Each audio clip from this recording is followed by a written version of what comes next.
디모데후서 4장 1절부터 5절 말씀입니다. 하나님 앞과 산자와 죽은 자를 심판하실 그리스도 예수 앞에서 그의 나타나실 것과 그의 나라를 두고 엄히 명하노니 너는 말씀을 전파하라. 때를 얻든지 못 얻든지 항상 힘쓰라. 범사에 오래 참음과 가르침으로 경책하며 경계하며 권하라. 때가 이르리니 사람이 바른 교훈을 받지 아니하며 귀가 가려워서 자기의 사욕을 쫓을 스승을 많이 두고 또 그 귀를 진리에서 돌이켜 허탄한 이야기를 쫓으리라. 그러나 너는 모든 일에 근신하여 고난을 받으며 전도인의 일을 하며 내 직무를 다하라. 아멘. 네, 오늘은 디모데후서 4장 1절부터 5절 말씀을 중심으로 번제단 제물을 나르는 대야 라는 제목으로 성막 강해 38번째 시간이 되겠습니다. 번제단에 여러 가지 부속 기구들이 있는데 이 부속 기구들을 한마디로 얘기하면은 교회 일꾼들의 모습이다 이렇게 얘기를 할 수 있습니다. 오늘 번제단 제물을 나르는 대야는 번제를 드릴 때 제물을 계속해서 이 대야에다 담아가지고 나르거든요. 내가 먼저는 번제단에서 제물이 되어서 내가 십자가를 통해 예수 그리스도를 만나고 그런 사람들이 내가 받은 은혜를 또 이제 다른 사람들에게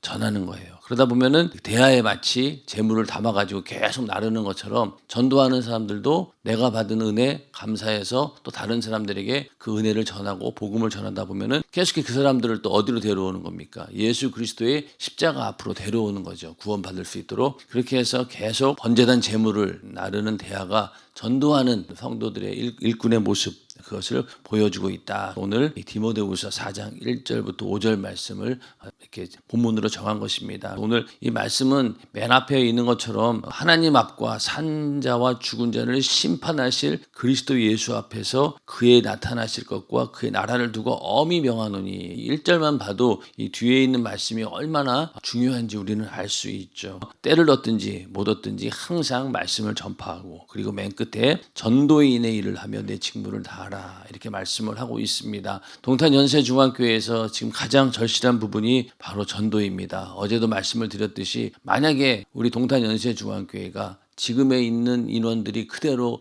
10년이 지나고 20년이 지나고 똑같아진다라고 하면은 그 미래가 정말로 불투명하고 또 하나님께서 원하시는 그런 뜻이 이루어지지 않기 때문에 우리가 부지런히 전도해서 또 한 영혼도 놓치지 않도록 우리가 최선을 다해서 전도하지 않으면은 정말로 이 교회의 생명력은 완전히 사라지게 되고 이 교회의 존재 이유가 없다는 그런 심각한 우리가 사명감을 가지고 오늘도 이 말씀을 통해서 우리 모두가 전도하는 성도들 되기를 주님의 이름으로 축원합니다. 자, 번제단의 부속 기구들은요 이렇게 5가지가 있는데 제일 먼저는 번제단 제물을 이렇게 나르는 대야가 있고 그 다음에 하나님과 이웃 사랑을 의미한다는 고기 갈고리. 그러니까 여기 고기 갈고리가 이게 제물을 얹어 놓고 그걸 딱 고정시키기 위한 그런 고기 갈고리가 있습니다. 그 다음에 불 옮기는 그릇이 있어요. 또 불을 계속해서 옮기는 그릇이 있고 부삽이 있고 재 담는 통이 있습니다. 이 뭐 대야나 고기 갈고리, 불 옮기는 그릇, 부삽, 재 담는 통 이런 것들이 보면은 뭐 번제단의 대단한 기구들처럼 보이지는 않습니다. 그냥 우리가 상식적으로 봤을 때 그 재물을 다루기 위해서는 뭐 당연히 이런 것들이 필요하겠다라고 싶겠지만은 교회도 가만히 보면은 당연한 것들이 당연하지가 않죠. 여러분들 오늘 우리가 찬양하기 위해서 여러 사람들이 수고를 합니다. 또 예배를 드릴 때마다 눈에 보이지 않는 충성의 손길들이 있기 때문에 그 예배가 순조롭게 진행이 되는 겁니다. 그런 것처럼 이 번제단의 부속 기구들을 봤을 때는 뭐 당연히 있는 것 아니겠어? 그래 뭐 당연히 있어야지라고 하지만은 당연하지 않다는 것. 하나님께서 다 이렇게 세워 놓으시고 또 하나님께서 그렇게 할 수 있도록 모두 그 일꾼들을 또 세워주시고 그들에게 그렇게 일할 수 있는 자원하는 마음과 충성하는 마음을 주셨기 때문에 가능하다는 겁니다. 번제단의 부속 기구들을 쭉 공부하다 보면은요 여기 뭐 재 담는 통 가가지고는 정말로 우리에게 의미심장한 그런 말씀들이 있어요. 여러분들이 이 부속 기구에 대해서 다뤄볼 때 내가 이렇게 하나님의 교회 일꾼의 모습으로 내가 만들어져야 된다라는 그런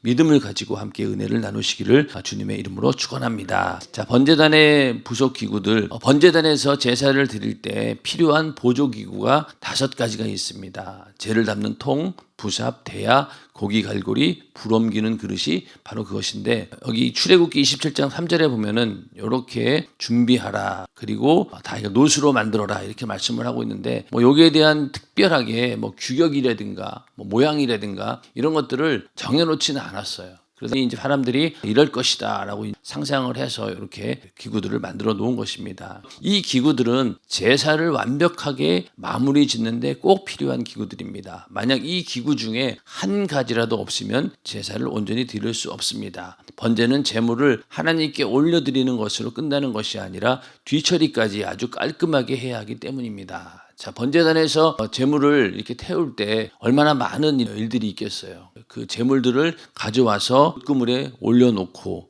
또 그 주변에 여러 가지 일들이 생깁니다. 그런 것들을 다 처리하기 위해서는 이렇게 기구들이 필요하다는 거죠. 우리가 오늘날에도 예배를 드리기 위해서는 이렇게 많은 부속적인 일들이 필요하다는 거죠. 교회도 온전히 하나님을 섬기고 이웃에게 복음을 전하려면 주의 일에 꼭 필요한 도구, 일꾼들이 많이 필요합니다. 목회자가 아무리 훌륭한 설교를 한다 해도 밑에서 복음을 수용드는 성도가 없다면 그 교회는 주님의 몸으로서 온전히 서지 못합니다. 이 교회가 이렇게 세워지고 또 거기에서 말씀을 전하는 목회자가 있다 할지라도 여러분들이 수용들지 않으면은 그 교회가 온전히 서지 못한다는 거예요. 자, 연세중앙교회의 부흥의 역사를 쭉 봐도 담임 목사님의 정말로 능력 있는 설교, 또 은혜로운 설교가 있었기 때문에 많은 성도들이 전도돼서 왔고요. 그리고 그 사람들이 왔을 때 그냥 가만히 두지를 않았죠. 그들을 계속 섬기고 또 양육시키고 또 그 영혼을 섬기는 일을 했고, 그리고 또 그들이 와서 예배드리고 또 교회 생활을 할 수 있도록 계속 충성하는 사람들이 그 밑에 수종을 들었습니다. 그런 게 있었기 때문에 오늘날의 부흥의 역사가 있었던 겁니다. 수양관 같은 경우도 처음에는 어땠습니까? 우리 기도원이 없을 때 전부 다 그 주방 기구까지 전부 다 이렇게 싸가지고 차에다 잔뜩 싣고, 그러고 이제 수양관 기도원에 간 거예요. 그리고 거기 가서 또 다 이렇게 세팅해놓고 또 그들에게 밥도 해주고 그렇게 충성하면서 수양관 기도원 성회가 진행이 되었고, 우리 교회에 수양관이 생기니까 그나마 좀 편해지긴 했지만 그래도 여러분들 그 많은 인원들 식사 대접하고 그런 거 봤을 때 보통 일은 아니잖아요. 보통 일이 아닙니다. 그 일들을 지금까지 다 해왔던 거예요. 그런 충성이 있었기 때문에, 그런 일꾼들이 있었기 때문에 오늘날 교회가 존재한다는 겁니다. 동탄 연세중앙 우리 교회도 어떻습니까? 여러분들 일꾼으로 다 이렇게 세우잖아요. 그래서 어떤 경우에는 이 인원에 비해서 일꾼이 직분자들이 너무 많은 것 아닌가 싶지만 그렇게 세워놔야지만이 책임을 지고 그 일을 감당하고, 또 그렇게 감당하다 보면 어떻습니까? 내 믿음도 성장할 수밖에 없는 거예요. 그게 직분을 받는다는 게 그렇게 중요한 거죠. 믿음이 연약하고 좀 그런다 하더라도 일단 직분을 맡게 되면은 그 일을 감당하기 위해서 하나님께 지혜도 간구하게 되고, 또 그렇게 해달라고 환경을 열어달라고 기도하다 보니까 하나님께서 그 일을 이룰 수 있도록 그렇게 만들어 주신다는 겁니다. 주의 일에 꼭 필요한 일꾼들, 이게 바로 이 번제단에 쓰여지는 기구들과 같다. 이 5가지 부속 기구는 오늘날 교회 공동체를 온전히 세우는 성도들의 모습과도 같습니다. 이 부속 기구들이 어떤 용도로 어떻게 사용되었는지 살펴보면서 오늘날 성도가 교회에서 어떤 역할을 해야 하는지 알아봅시다. 이렇게 이제 시작을 하고 있습니다. 그리고 제일 먼저 이 번제단의 제물을 담아 나르는 대야가 있는데, 이 대야는 회개와 전도, 이게 2가지 의미가 있습니다. 대야는 제물을 담아서 번제단에 부을 때 필요한 기구입니다. 제물을 잡아 가죽을 벗겨서 내장을 뺀 후 각을 떠서 번제단에 올려놓을 때 그 고기를 담아 나르는 그릇입니다. 이처럼 제물을 대야에 담아 번제단 위에 쏟아붓는 것은 오늘날 우리가 예배를 드리기 전에 먼저 내 죄를 쏟아붓는 회개의 행위와 같습니다. 하나님의 성전에 나오는 사람은 언제든지 나는 죄인입니다 하는 고백과 함께 죄를 가지고 나와야 합니다. 먼저는 내가 제물이니까 제물을 이렇게 쏟아 놓을 때 그때 아주 뜨거운 회개가 있어야 된다는 겁니다. 회개라고 하는 말 의미 가운데는 죄를 쏟아 붓는다, 또 토설한다라는 그런 말을 쓰죠. 토설하다라고 하는 말은 숨겨진 죄를 다 끄집어내 가지고 쏟아 놓는다는 거예요. 그래서 우리가 회개할 때도 내가 깨닫지 못하고 이게 죄인지도 몰랐는데 말씀을 듣고 또 기도하는 중에 하나님께서 깨닫게 해주시다 보면은 내 안에 있는 숨겨진 죄가 드러날 때가 있습니다. 아, 이게 죄인지 몰랐는데 뜨겁게 그런 죄들을 완전히 막 토해내듯이 토설한다고 하죠. 그렇게 해서 자기의 숨겨진 죄를 고백하는 것, 이게 바로 회개입니다. 시편 32편 3절에 보면은 내가 토설치 아니할 때에 종일 신음함으로 내 뼈가 쇠하였도다, 이렇게 말씀하고 있습니다. 그러니까 내가 죄를 토설하지 않으니까, 꺼내놓고 회개하지 않으니까 종일 동안 내 마음에 고통이 있다는 거예요. 먼저는 내 영혼이 견디지 못하고 있다 보니까 그것이 이제 내 어떤 감정이라든가 나의 모든 육체의 고통까지도 이어진다는 거예요. 아, 이런 죄를 내가 토설하지 않고 갖고 있으면은 그렇게 나를 괴롭게 한다는 겁니다. 그러나 일단 그거를 다 토설해서 회개하고 나니까 어떻습니까? 그때부터는 이 죄의 문제가 해결되다 보니 마음까지도 평안을 찾는다는 거죠. 그런 것처럼 죄를 토설한다라고 하는 것이 굉장히 중요하다는 겁니다. 토설하지 않는다라고 하는 것은 침묵하고 있다, 말을 하지 않는다, 잠잠한다는 거예요. 이 다윗이 죄를 고백하기 전에 느꼈던 그런 양심적인 고통, 이게 바로 내가 토설치 아니할 때 종일 신음함으로 내 뼈가 쇠하였도다, 그런 심정인 거죠. 그러니까 죄를 고백하기 전에 느끼는 그 양심의 고통들, 이런 것들입니다. 그러니까 우리도 회개하기 전에 죄를 깨닫게 되면은 제일 먼저 양심적인 고통을 받을 수밖에 없어요. 아, 이게 정말로 내가 죄구나라고 느끼는 순간 내 양심이 고통을 받습니다. 그래서 그런 고통 가운데 내 죄를 완전히 쏟아 부어야 된다는 거예요. 토설해야 된다는 겁니다. 그 죄를 예수의 피로 깨끗하게 씻음 받아서 죄사함 받아야지만이 그때 비로소 우리에게 양심의 자유가 생기고 내가 이 죄에서 벗어났구나라고 하는 자유함을 얻게 된다는 겁니다. 그래서 우리의 회개 가운데 항상 이렇게 죄를 쏟아붓는, 토설하는 그런 뜨거운 회개가 있기를 주님의 이름으로 축원합니다. 교회 와서 언제든지 나는 죄인입니다라는 그런 고백과 함께 우리가 예배를 드리고 해야 된다는 거죠. 그 예배 드리기 전에 와서 기도하는 이유도 이렇게 회개해서 내 죄를 다 토해내고 그렇게 해서 저 거룩한 심령 가운데 하나님을 만나는 그런 예배가 이루어져야 한다는 그런 말씀이기도 합니다. 자, 그 다음에 또 대야는 재물을 번제단까지 나르는 데에 요긴하게 쓰입니다. 오늘날 교회에서 복음을 널리 이웃에게 퍼다 날라주는 전도로 쓰임받는 성도의 모습에 해당한다고 하겠습니다. 예수 그리스도의 십자가 공로로 죄사함의 은혜를 받은 사람은 그 은혜의 감격이 너무나 커서 그때부터 전도하지 않고는 견딜 수가 없습니다. 우리가 처음에 은혜 받았을 때 이 내가 받은 이 은혜, 또 내가 경험한 이 살아계신 하나님,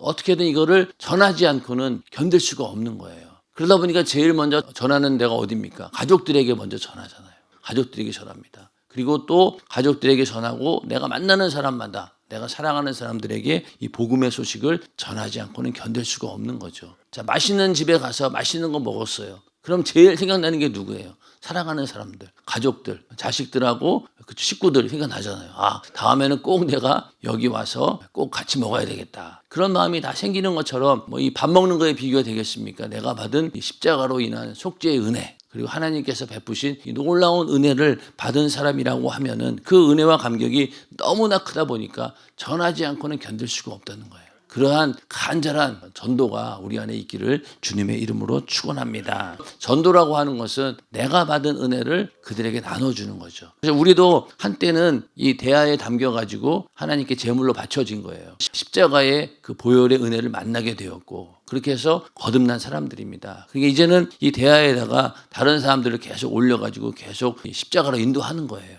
그게 바로 이 대야에다가 제물을 담아 나르는 것. 대야가 끊임없이 제물이 될 고기를 담아 나르듯이 은혜 받은 성도는 믿지 않는 자들을 교회로 데리고 옵니다. 부지런히 전도하는 사람이 바로 번제단의 대야 같은 사람입니다. 번제단의 대야 같은 전도하는 사람이 되기를 주님의 이름으로 축원합니다. 전도해가지고 교회 와서 등록하고 예수 믿겠다라고 영접하고 그러면은 일단은 임무가 수행이 되는 거죠. 완성이 되는 거죠. 물론 그 이후로 성령도 받게 해서 정말로 견고한 믿음으로 세우는 것도 우리의 몫이지만은 일단은 제물에 담아가지고 와서 전도해서 그가 예수 믿고 또 교회에 등록했을 때 우리는 그 사명을 다하게 되는 겁니다. 또 다음에 이제 다른 사람을 또 데려와서 이렇게 또 계속 실어 나르는 거죠. 열심히 전도하는 사람들에게는 이 대화가 어떤 경우에는 하나 갖고도 안 될 수도 있는 거예요. 여러 개 갖고만 가서 여러 사람 데려와야 되니까. 그런 거 보면은 이 전도하는 사람이 정말로 복받은 사람입니다. 저도 어저께인가 아파트 전도하는 데 한번 가봤어요. 그런데 정말로 이 환경이 이게 녹록지가 않더라고요. 지나가는 사람들의 그 무관심 속에서 또 쳐다보지도 않고 관심도 갖지 않는 그런 곳에서 또 거기에 있는 또 다른 업체들이 자기네들은 돈을 엄청 들이고 왔다는 거예요. 그 안에 부스 설치해가지고. 그런데 이제 거기 와서 이익이 안 남으면은 자기네들도 이제 힘드니까 그 자기네들이 받고 있는 스트레스, 그러니까 사람들이 막 안 오고 이게 영업이 안 되면은 막 스트레스를 받는 거예요. 그러면 막 그 전도하는 사람한테 괜히 막 퍼붓는다는 거예요. 막 쫓아내고 막 그런 거 보면서 야, 전도하는 게 저게 정말로 현실적으로 봤을 때는 쉬운 일은 아니구나. 그럼에도 불구하고 거기서 계속 복음을 전하고 또 전화번호를 받아내는 거 보면은 참 이 전도하는 일꾼이 정말로 소중하구나. 여러분들도 그 전도할 때 이 거절당하고 무시당하고 이런 것들을 당연하게 여기지 않고는 절대로 못합니다. 영업하는 사람들도 얘기를 들어보니까 거절당하는 것은 그냥 당연한 거로 알더라고요. 한 번에 해가지고 만약에 성공한다라고 하면은 뭐 다 그냥 얼마나 사업이 잘 되겠어요. 근데 아니잖아요. 사업도 그런데 하물며 그 사람들이 육신으로 봤을 때는 아무런 유익이 없잖아요. 뭐 교회를 다니든 안 다니든 뭐 내가 예수를 믿든 안 믿든 간에 나에게 유익이 되는 게 당장 눈에 보이는 건 전혀 없잖아요. 그렇기 때문에 예수 안 믿죠. 그리고 다 그냥 무시해버리죠. 영업도 그렇게 힘든데 이런 전도는 오죽하겠냐는 거예요. 거기다가 또 악한 영들이 계속 방해하잖아요.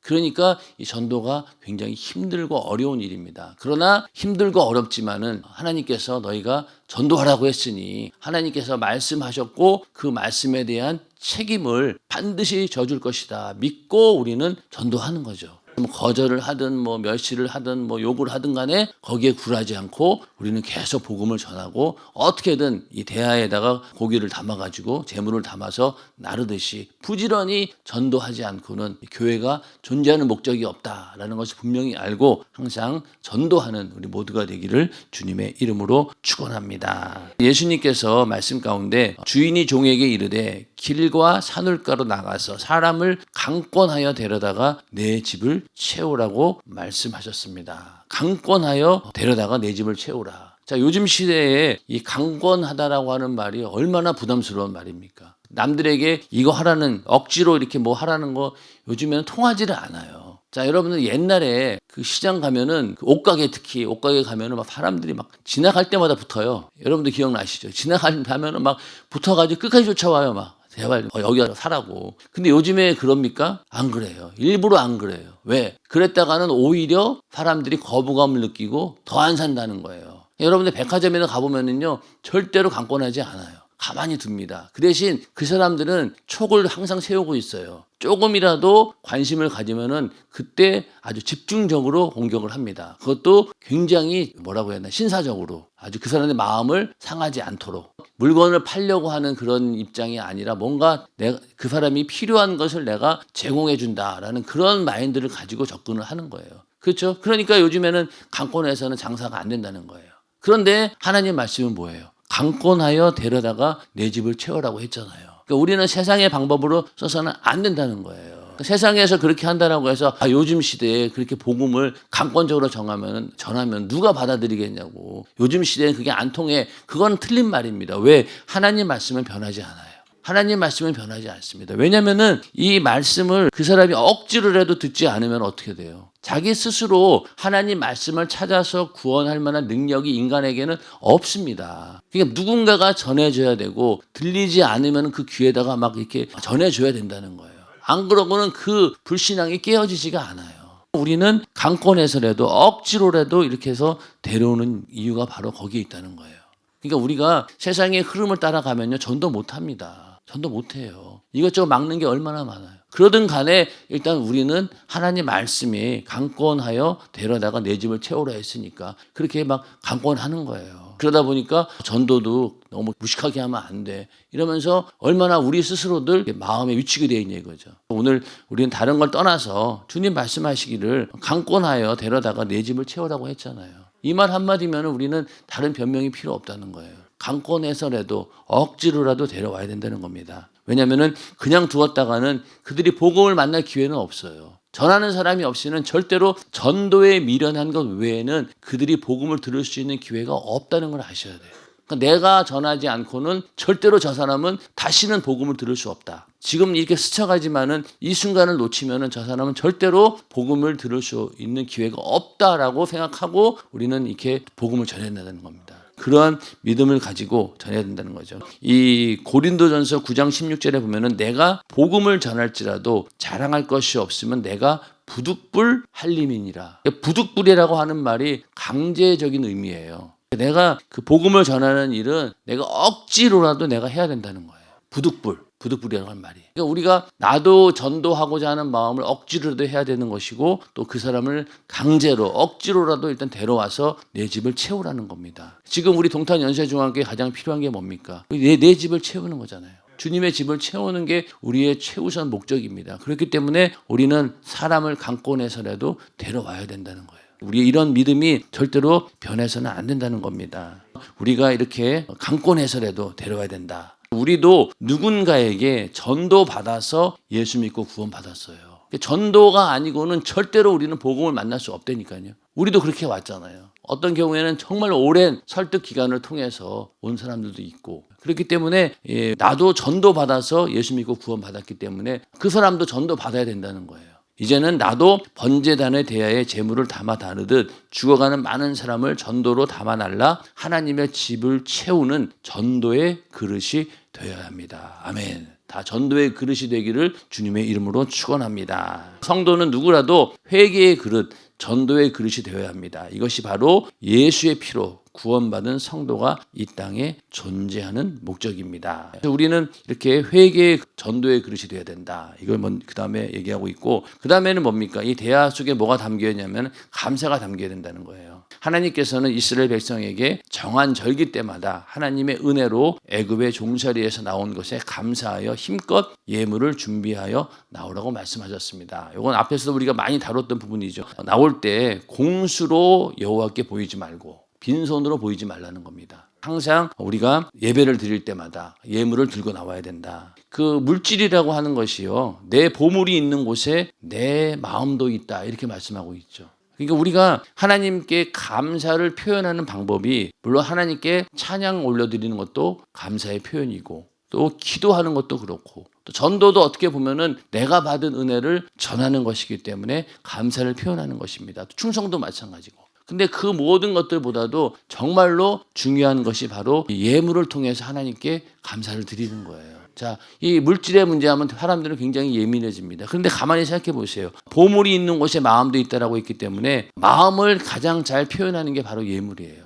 자, 축의금 같은 거 생각해 보세요. 축의금도 자기가 축의금을 낼 때 다 어느 정도 이게 정해져 있어요. 정해져 있습니다. 정말로 자기가 사랑하는 사람, 또 내가 신세를 많이 졌던 그런 사람들에게 그런 일이 생기면 어떻습니까? 축의금의 돈 단위가 달라요. 무리를 해서라도 많이 드리고 싶은 거예요. 왜? 내가 그 사람한테 신세진 것도 있고 내가 많은 도움을 받았고 또 내가 아주 특별히 사랑하는 그런 사람이다라고 하면은 일단 단위가 달라지는 거예요. 그게 인간이라는 거예요. 그렇기 때문에 하나님과의 관계 속에 드려지는 예물도 바로 내가 정말로 받은 은혜가 크다라고 생각하면은 그 예물도 내용과 질이 달라진다는 거죠. 물론 돈이 많고 적음의 문제가 아닙니다. 돈이 많고 예를 들면은 삼성에 엄청난 몇십 조를 가지고 있는 사람이 돈 100만 원 쓰는 거하고 정말로 가난한 사람이 돈 100만 원 쓰는 거하고는 돈은 똑같지만은 이 질이 다르잖아요. 그런 것처럼 우리가 돈이 많고 적음이 아니라 하나님께 내가 얼만큼 내가 감사한 것을 깨닫고 내 감사를 느끼고 그것을 예물로 표현하느냐, 이건 굉장히 중요한 일이라는 겁니다. 그래서 우리가 항상 예배 드릴 때마다 또 하나님과의 만남이 이루어질 때마다 이렇게 예물을 준비해서 나의 감사를 표현한다. 대야에다가 우리는 또 감사를 담아야 된다라는 말씀입니다. 시편 기자도 여호와의 이름에 합당한 영광을 그에게 돌릴지어다. 예물을 가지고 그 궁정에 들어갈지어다. 그러니까 하나님의 이름에 합당한 영광을 돌린다는 거예요. 들어갈 때 우리가 좋은 공연이라든가 이런 것들 돈 내고 들어가잖아요. 엄청나게 비싼 값을 지불하고도 들어갑니다. 왜? 그만큼 대단한 거니까. 그런 것처럼 우리가 그 궁정에 들어갈 때 하나님 만나러 갈 때 합당한 영광을 돌리라라는 얘기는 거기에 합당한 예물을 가지고 들어오라는 거죠. 우리도 항상 예배 가운데 이렇게 예물을 드려야 된다. 인색함으로나 억지로 하는 것이 아닌 즐겨내는 자를 사랑한다라고 했습니다. 우리도 예배 드릴 때마다 예수 그리스도의 은혜에 대한 감사의 예물을 준비하며 하나님께 나아가야 합니다. 이게 우리에게는 어떤 신앙의 습관이 되어야 된다는 거예요. 항상 예배 드릴 때마다 예물을 준비하는 것, 이게 굉장히 중요한 일이고 가장 기본적인 일이고, 담임 목사님께서도 늘 강조하는 부분이 바로 여기에 있습니다. 직원 예배 때도 그렇고 직원 구역 예배 때도 그렇고 언제든지 예물이 있는 시간에는 예물을 준비해서 드려야 된다. 그 예물이 많고 적음을 얘기하는 게 아니라는 거죠. 그만큼 하나님께 성의를 보이고 하나님께 합당한 영광을 돌리기 위해서 우리는 예물을 가지고 하나님과의 만남이 이루어져야 된다는 겁니다. 자, 이 번제단의 대화와 같은 성도에게 담겨야 할 것은 세 가지입니다. 첫째는 뭐라고 했어요? 회개. 그 다음에 또 뭐가 있어요? 전도, 감사.